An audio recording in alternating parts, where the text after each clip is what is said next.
कीचक वध की कथा महाभारत के प्रमुख घटनाओं में से एक है, जो विशेष रूप से द्रौपदी के आत्मसम्मान, भीम की वीरता और पांडवों के अज्ञातवास के समय की चुनौतीपूर्ण परिस्थितियों को दर्शाती है।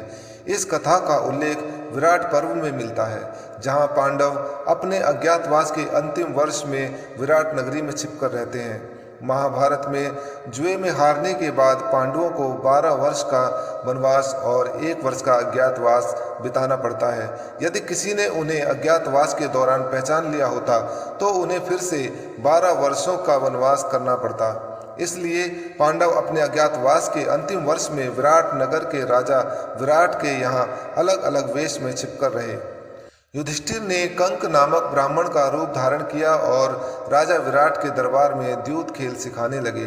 भीम बलवान रसोइया वल्लभ के रूप में रहे।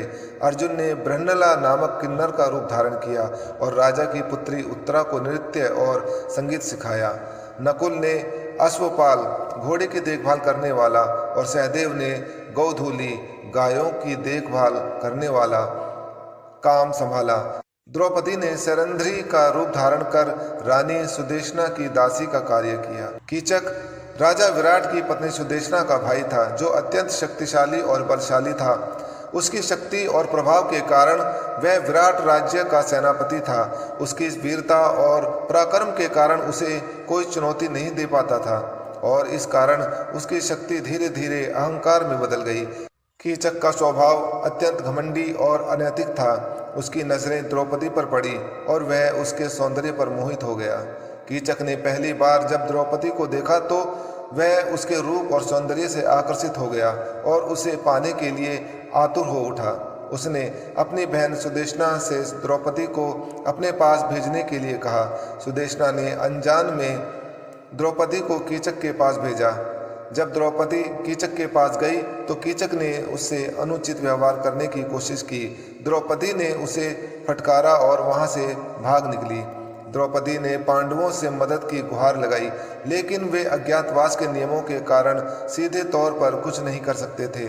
भीम को यह घटना सुनकर बहुत क्रोध आया, परंतु उन्होंने धैर्य बनाए रखा और योजना बनाई। भीम ने द्रौपदी को आश्वासन दिया कि वह कीचक को मार गिराएगा। उन्होंने यह सुनिश्चित किया कि कीचक को सजा दी जाएगी, लेकिन उन्होंने यह भी समझाया कि उन्हें यह कार्य चुपचाप करना होगा ताकि उनकी पहचान उजागर न हो। भीम ने अपनी शक्ति और बुद्धि का उपयोग करते हुए कीचक को मारने की योजना बनाई। एक दिन द्रौपदी ने कीचक से कहा कि यदि वह वास्तव में उसे पाना चाहते हैं तो उसे रात में नृत्यशाला में आना होगा, जहां अर्जुन उत्तरा को नृत्य सिखाते हैं। कीचक इस बात से बहुत प्रसन्न हुआ और उसने सोचा कि द्रौपदी अब उसके वश में आ गई है। कीचक ने द्रौपदी की बात मान ली और नियत समय पर नृत्यशाला पहुंचा, लेकिन वहां द्रौपदी के स्थान पर भीम छिपा हुआ था। भीम ने कीचक का इंतजार किया और जैसे ही कीचक आया, दोनों के बीच घमासान युद्ध हुआ। इसी नृत्यशाला में अर्जुन भी छुपे बैठे थे। यहाँ उन्होंने भीम की सहायता के लिए जोर जोर से मृदंग बजाना शुरू कर दिया, ताकि कीचक की चीखने चिल्लाने की आवाज़ें बाहर न जाएं और उसकी आवाज़ मृदंग की आवाज़ में दबकर रह जाए। अर्जुन इस समय महाराज विराट की पुत्री को नृत्य की शिक्षा दिया करते थे। भीम ने अपनी प्रचंड शक्ति से कीचक को पराजित किया और उसे मार गिराया। कीचक की हत्या इतनी भयानक थी कि उसके अंग प्रत्यंग बुरी तरह से शक्त विशक्त हो गए थे। कीचक की मृत्यु के बाद द्रौपदी ने न्याय की जीत पर संतोष व्यक्त किया और पांडवों का अज्ञातवास सफलतापूर्वक जारी रहा। विराट नगर में कीचक की मौत के बाद वहां के लोग भयभीत हो गए, क्योंकि कीचक उनकी सेना का सबसे बलशाली योद्धा था। कीचक वध ने राज्य के राजनीतिक समीकरणों को बदल दिया। कीचक के मरने के बाद राजा विराट की सेना कमजोर हो गई, जिससे बाद में कौरवों द्वारा विराट नगर पर आक्रमण हुआ।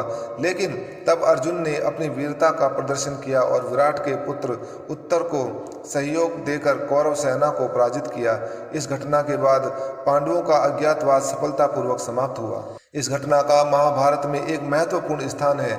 यह केवल द्रौपदी के सम्मान की रक्षा का प्रतीक नहीं है, बल्कि यह भी दर्शाता है कि अन्याय करने वालों को अंततः अपने कर्मों का फल भुगतना पड़ता है। भीम द्वारा कीचक का वध यह सिद्ध करता है कि अत्याचारी और घमंडी व्यक्ति का अंत निश्चित होता है, चाहे वह कितना भी शक्तिशाली क्यों न हो। द्रौपदी ने अपने आत्मसम्मान की रक्षा के लिए साहसिक कदम उठाया और भीम ने अपने धर्म को निभाते हुए उसका साथ दिया। कीचक वध की कथा हमें यह सिखाती है कि सत्य और न्याय की हमेशा जीत होती है, चाहे परिस्थिति कितनी भी विराट क्यों न हो। आत्मसम्मान और धर्म की रक्षा के लिए उठाया गया हर कदम महत्वपूर्ण होता है। द्रौपदी का संघर्ष और भीम की वीरता इस कथा का मुख्य स्तंभ है, जो यह दर्शाते हैं कि साहस और धैर्य से किसी भी कठिनाई का सामना किया जा सकता है। जय श्री राधे, जय श्री कृष्ण।